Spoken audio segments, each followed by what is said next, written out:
They told us the Shield was dead and buried. They told us that Brotherhood was shattered beyond repair, destroyed by betrayal, ego, and the brutal passage of time. They told us Roman Reigns would never ever trust anyone enough to rebuild what was broken. But last night on SmackDown, the original tribal chief did the unthinkable. He didn't just announce new Shield members. He revealed an alliance so unexpected, so calculated, so absolutely mind-blowing that the entire wrestling world is still trying to process what just happened. And when you hear who's standing beside Roman Reigns under that Shield banner, when you discover the identities he just unveiled to a shocked arena, you're going to lose your mind.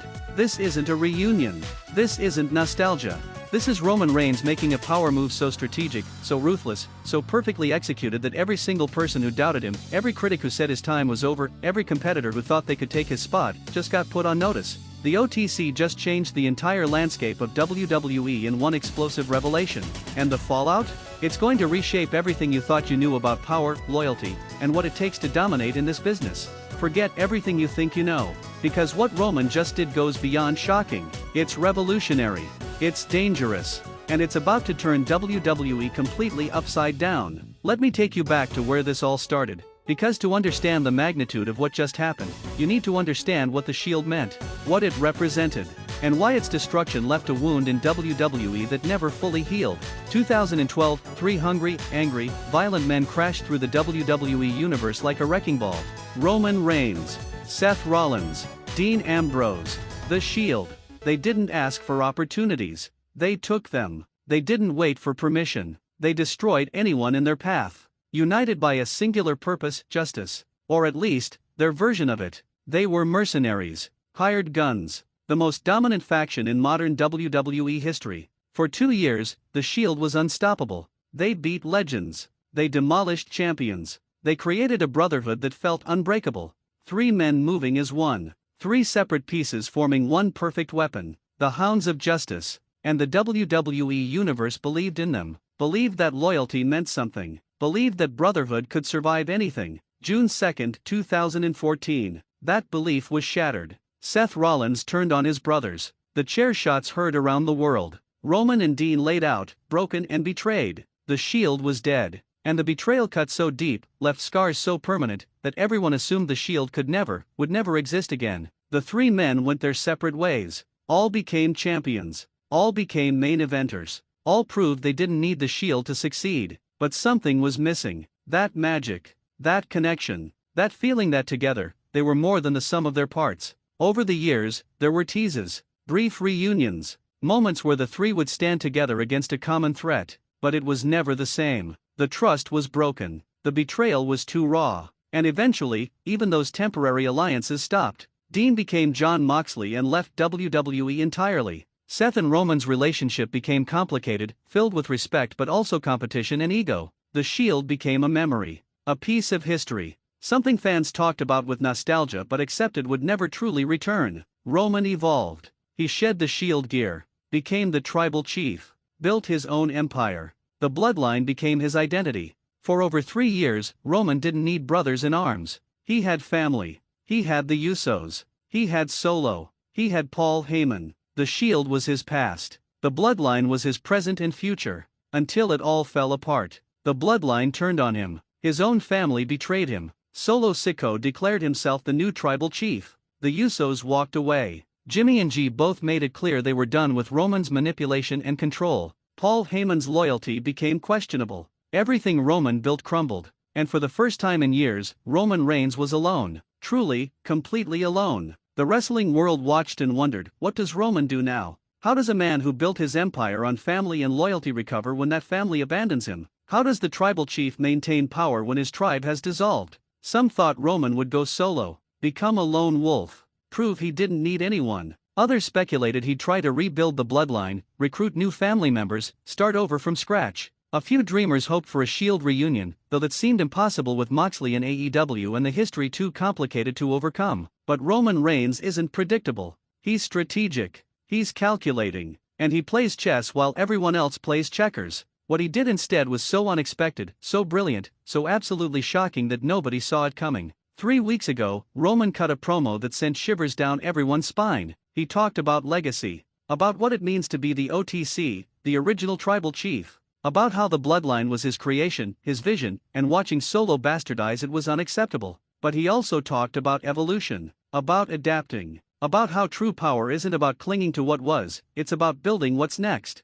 And then he said something that made everyone's ears perk up. The bloodline is family, but family can betray you, family can disappoint you, family can turn their backs when you need them most. So maybe it's time to stop relying on blood, maybe it's time to build something stronger, something based not on family obligation, but on mutual respect, mutual goals, mutual dominance. The implications were clear. Roman was building something new, but what? And with who? 2 weeks ago, Roman started appearing backstage having conversations with various superstars. The cameras would catch glimpses, a handshake here, a private meeting there. Roman was recruiting, building, planning, but he kept the details close to his chest. Nobody knew who he was talking to or what he was offering. The speculation was rampant. Every name was thrown around.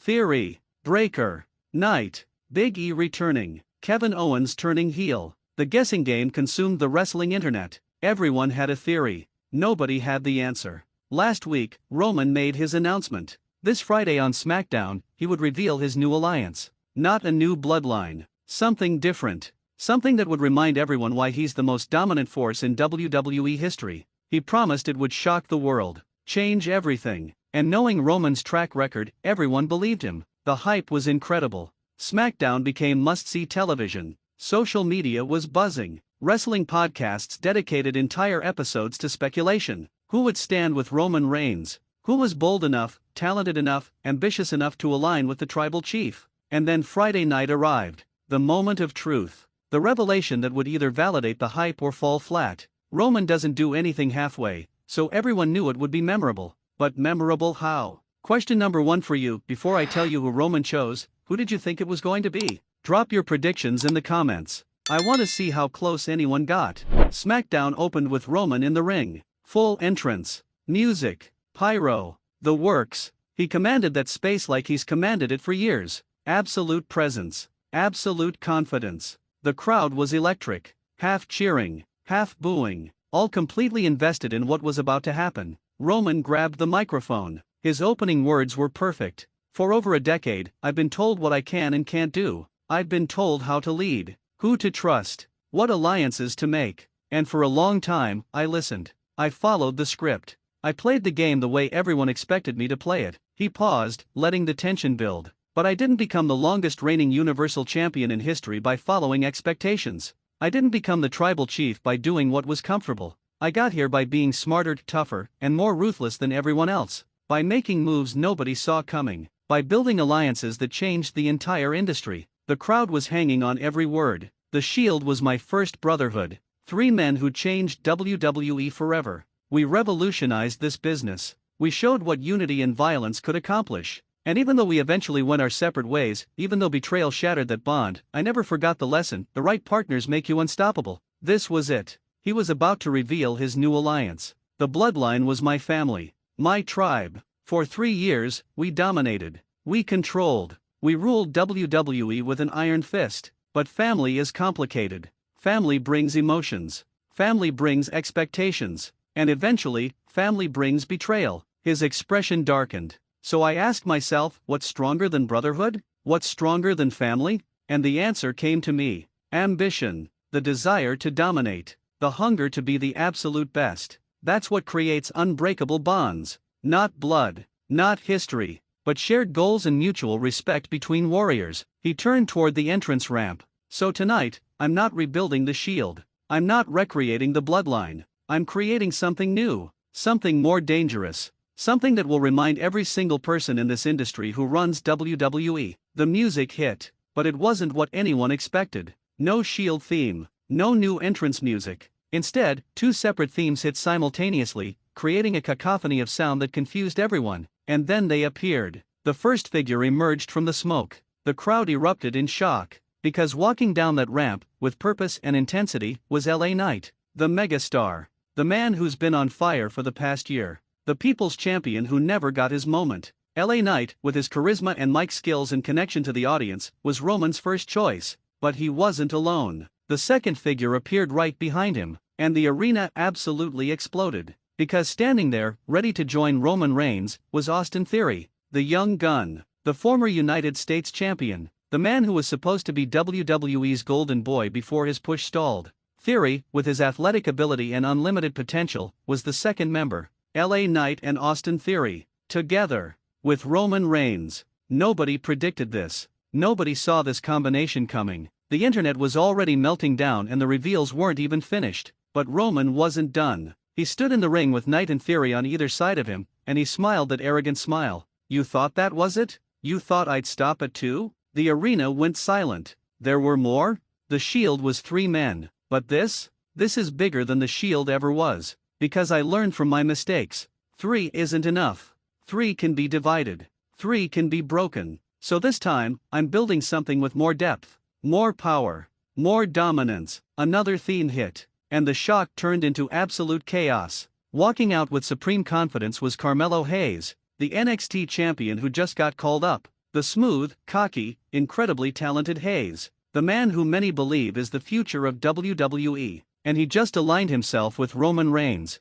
3 new members. Knight, Theory, Hayes. All standing with Roman. All looking ready to dominate. The combination was insane. You had Knight's charisma and veteran presence. Theory's athleticism and youth, Hayes' technical ability and star power, and leading them, Roman Reigns, the most decorated champion in modern history. This wasn't just a faction. This was an army. This was a statement. This was Roman showing that he doesn't need family. He just needs the best, the hungriest, the most ambitious. But even then, even with 4 men standing in that ring, Roman had one more surprise. You want to know the difference between this and every other faction? Every other alliance? It's simple. I didn't choose men who would follow me blindly. I didn't choose yes men. I chose killers. I chose competitors who understand what it takes to be on top. Men who don't need me as much as they want the platform I provide. And that mutual understanding? That's what makes us unstoppable. He turned to face the hard camera directly. And there's one more piece to this puzzle. Someone who understands better than anyone what it means to evolve. What it means to reinvent yourself. What it means to do whatever it takes to stay relevant. The anticipation was unbearable. Who could possibly be the 5th member? Who would complete this faction? The lights went out. Complete darkness. The crowd was losing their minds. And when the lights came back on, standing at the top of the ramp was the final member. Jacob Fatu, the Samoan werewolf himself. The most violent, most dangerous member of the Anoa'i family. The man who was part of Solo's new bloodline but clearly had his own ambitions. Fatu walked down that ramp with murder in his eyes, and when he entered the ring, when he stood beside Roman Reigns, the message was clear: this isn't just any faction. This is the most dangerous collection of talent WWE has ever seen. Roman Reigns, LA Knight, Austin Theory, Carmelo Hayes, Jacob Fatu. 5 men. 5 completely different styles. 5 massive egos. All united under one banner. All focused on one goal: total domination. Roman grabbed the microphone one last time. This isn't the Shield reborn. This is evolution. This is the next level. Call us whatever you want. But know this, we didn't come together because we're friends. We came together because we're the 5 most dangerous men on this roster. And together, we're unstoppable. He dropped the microphone. The 5 men raised their fists in unison, creating a visual that immediately became iconic. The new Shield, or whatever they're calling themselves. Standing tall. Looking dominant, ready to destroy anyone in their path. The arena